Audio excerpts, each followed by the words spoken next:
ఇది కదా ఆఫర్ అంటే ఇప్పుడు ఎంత కొంటే అంత free. VRA fine silver jewellery, Jubilee Hills check post, Hyderabad.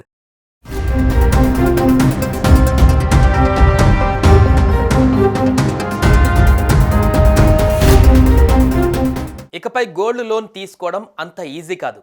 బంగారం తాకట్టు పెట్టి తీసుకునే రుణాలకు సంబంధించిన రూల్స్ కఠినం కాబోతున్నాయి. రీసెంట్గా గోల్డ్ లోన్స్ విపరీతంగా పెరుగుతున్న నేపథ్యంలో వీటికి బ్రేక్ వేసేందుకు రిజర్వ్ బ్యాంక్ ఆఫ్ ఇండియా చర్యలకు సిద్ధమవుతున్నట్లు తెలుస్తోంది. ష్యూరిటీకి సంబంధించిన రూల్స్ని కఠినం చేయడమే కాకుండా ఆ లోన్ని దేనికి వాడుతున్నారో పర్యవేక్షించేలా బ్యాంకులకు ఆదేశాలు జారీ చేయాలని చూస్తున్నట్లు తెలుస్తుంది. దీనికి సంబంధించి ప్రముఖ వార్తా సంస్థ రాయిటర్స్ ఓ కథనం ప్రచురించింది.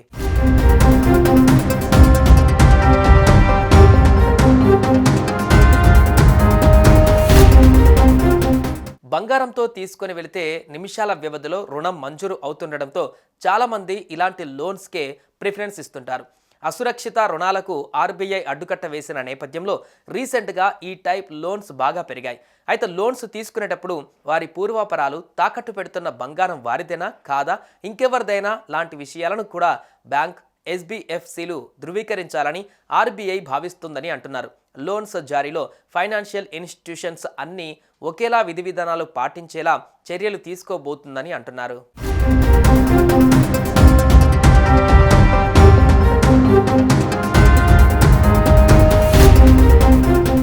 దేశవ్యాప్తంగా గోల్డ్ లోన్ మంజూరులో గతేడాది కొన్ని లోపాలను ఆర్బీఐ గుర్తించింది. లోన్ ఇచ్చే టైంలోనే బంగారం విలువ నిర్ధారణతో పాటు ప్రాసెసింగ్ ఫీ, వడ్డీ విషయంలో వేరువేరు పద్ధతులను ఫైనాన్షియల్ ఇన్స్టిట్యూషన్స్ అనుసరిస్తున్నట్లుగా ఆర్బీఐ దృష్టికొచ్చింది.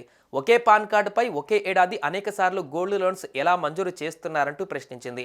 లోన్ తిరిగి చెల్లించడంలో విఫలమైన వారికి సమాచారం లేకుండానే వారి బంగారాన్ని వేలం వేస్తున్న సంఘటనలను ఆర్బీఐ గుర్తించింది. ఫైనల్గా ఆర్థిక సంస్థలేవి ఒకే తరహా విధానాలు పాటించడం లేదన్న నిర్ణయానికి వచ్చిన ఆర్బీఐ బంగారం, గోల్డ్ లోన్స్ జారీ దగ్గర నుంచి ఆ డబ్బుల వాడకం, గోల్డ్ విడిపించుకోకపోతే అది వేలం వేసే వరకు ప్రతిదానికి విధి విధానాలను ఖరారు చేయాలని ఆర్బీఐ భావిస్తున్నట్లుగా తెలుస్తోంది.